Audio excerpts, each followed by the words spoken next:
Dilansir dari korebusines.com. Percepat pertumbuhan ekonomi Indonesia double digit.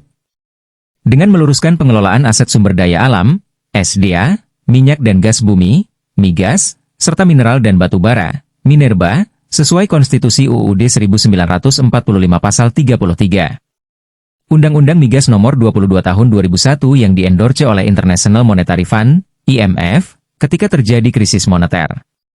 Namun, RUU-nya disusun oleh anak bangsa sendiri. Menjadi penyebab terus menurunnya produksi migas selama 2 dekade. Karena undang-undang ini mencabut Undang-Undang Migas Nomor 44 PRP 1960 dan Undang-Undang Pertamina Nomor 8 Tahun 1971, yang sudah sesuai dengan konstitusi, dan terbukti berhasil membawa sektor migas menjadi sumber utama penerimaan APBN. Dan pencapaian pertumbuhan ekonomi tertinggi Indonesia sebesar 9,8%, ketika produksi migas dan harga minyak dunia tinggi. Selain Undang-Undang Migas Nomor 22 Tahun 2001 inkonstitusional, karena belasan pasalnya sudah dicabut oleh Mahkamah Konstitusi, MK. Namun hingga hari ini, Undang-Undang Migas Nomor 22 Tahun 2001 masih tetap dibiarkan berlaku. Padahal semua Presiden RI ketika dilantik bersumpah untuk mentaati Konstitusi UUD 1945 yang di dalamnya ada pasal 33. Sedangkan Undang-Undang Minerba Nomor 3 Tahun 2020 hingga hari ini menggunakan sistem konsesi izin usaha pertambangan, IUP, dan kontrak karya, KK, yang merupakan sistem zaman kolonial, tidak sesuai dengan Konstitusi UUD 1945 Pasal 33. Dalam forum konferensi Guru Besar Indonesia keempat di Makassar tahun 2012, saya telah paparkan penyebab hilangnya kedaulatan negara atas aset atau kekayaan SDA migas dan minerba. Penyebab pertama, hubungan dengan investor migas dan tambang dikembangkan atas dasar pola hubungan business to government, B2G. Pemerintah berkontrak dengan pihak investor, perusahaan asing swasta. Kedua, adanya penafsiran atas kata, dikuasai, negara dalam pasal 33 UUD 1945 yang tidak diartikan sebagai, dimiliki negara. Ketiga, BUMN migas dan tambang terkait yang mestinya mewakili negara dalam memegang hak kepemilikan dan pengelolaan, statusnya justru disamakan dengan investor asing dan swasta. Keempat, aset berupa cadangan migas dan tambang yang berada di perut bumi, tidak ada tercatat di laporan keuangan BUMN terkait.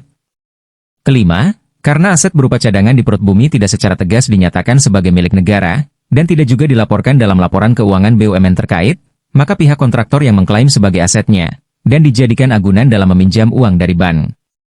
Solusi: tata kelola aset AU kekayaan sumber daya alam migas dan minerba sekarang ini masih jauh dari amanat pasal 33 UUD 1945, karena negara telah kehilangan kedaulatan atas sumber daya alamnya. Selain selama ini perolehan negara masih relatif sangat kecil bila dibandingkan dengan jumlah yang diproduksikan. Secara geologis, aset berupa cadangan terbukti dari migas dan minerba yang terpendam di perut bumi Nusantara ini sangatlah besar. Pada tahun 2012, aset berupa migas dan batu bara saja nilainya sekitar 56,620 triliun rupiah atau sekitar 30 kali APBN 2012. Mengingat aset yang berupa cadangan terbukti bersifat radiable dan bankable, maka ke depan aset ini harus secara jelas dinyatakan sebagai milik negara yang hak kepemilikan dan pengelolaannya diserahkan ke BUMN yang dibentuk berdasarkan undang-undang dan diberi kuasa pertambangan, KP, bukan BUMN yang dibentuk dengan akta notaris dan keputusan menteri. BUMN yang dibentuk oleh undang-undang dapat mensukseskan pembangunan hilirisasi SDA migas dan minerba secara masif, di mana KP ini merupakan intangible aset tidak berwujud, yang sangat dihargai lembaga keuangan lembaga internasional. Dan sudah terbukti, ketika Pertamina berhasil mengelola hilirisasi atas cadangan gas bumi dalam jumlah besar yang ditemukan investor migas di sisi hulu. Kemudian, Pertamina dengan sukses membangun kilang LNI di Arun Aceh dan di Bada Kalimantan Timur tanpa menggunakan APBN. Ketika itu Pertamina memperoleh kemudahan dari lembaga keuangan lembaga internasional dalam memperoleh kredit dengan bunga relatif lebih rendah untuk membangun kilang LNI di Arun Aceh dan Bada Kalimantan Timur. BUMN yang dibentuk berdasarkan undang-undang ini, bisa mengakumulasi dana besar dengan jalan memonetasi aset cadangan, baik melalui sistem perbankan maupun sistem pasar modal.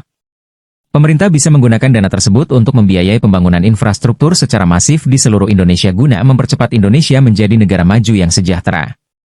Untuk itu, regulasi yang menyangkut tata kelola aset migas dan minerba harus segera diluruskan dengan mengganti atau menyempurnakan Undang-Undang Migas Nomor 22 Tahun 2001 dan Undang-Undang Minerba Nomor 3 Tahun 2020 agar sesuai dengan konstitusi, sekaligus merupakan terobosan baru dalam mendanai pembangunan infrastruktur. Dengan diserahkannya hak kepemilikan dan pengelolaan SDA migas dan minerba ke BUMN, maka pihak kontraktor asing atau swasta berkontrak dengan BUMN sehingga pemerintah berada di atas kontrak. Pemerintah sebagai pemegang kebijakan. BUMN diwajibkan mengelola aset migas dan minerba secara efisien sesuai dengan kaidah-kaidah bisnis dan diwajibkan memaksimumkan pendapatan negara dari migas dan minerba. BUMN diwajibkan memenuhi seluruh kebutuhan BBM, gas, mineral, dan batubara dalam negeri yang harga jualnya ditetapkan oleh pemerintah. Sementara direksi dan komisaris BUMN berasal dari kalangan profesional, ahli, independen, daerah penghasil, dan sebagainya. Lantas, bagaimana kepemilikan aset untuk kontraktor?